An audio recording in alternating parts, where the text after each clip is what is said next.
L'ADP est un des grands acteurs, comme la mine de Rungis, sur nos territoires.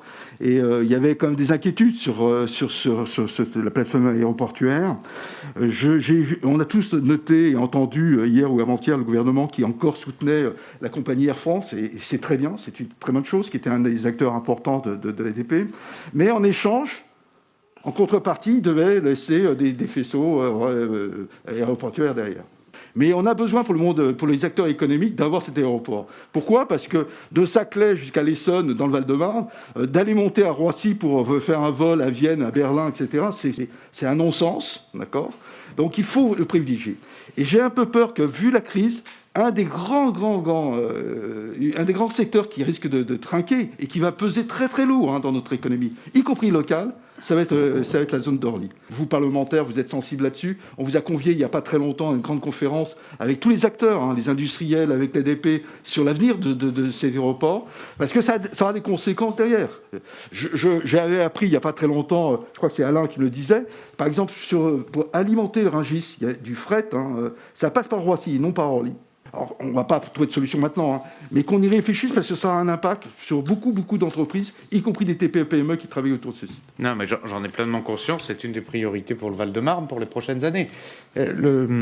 Orly, aujourd'hui, alors c'est un peu reparti, mais quand j'y suis allé il y a un mois, c'est à peu près 20-25% de trafic aérien par rapport à la normale. La directrice d'Orly m'expliquait que après la contraction de la demande liée à la crise, il y aura probablement une contraction de l'offre. Et qu'il n'y aurait probablement pas de retour à un flux d'avant-crise avant au moins 2025. On est dans ma circonscription, domaine des gondoles par exemple, qui font du catering. C'est dramatique, que ce soit sur Roissy ou sur Orly. Eux, ils ont deux gros clients, c'est l'aérien, c'est-à-dire Cervère pour la plupart, et Euro Disney. Rendez-vous compte, le carnet de commandes, il est complètement à plat.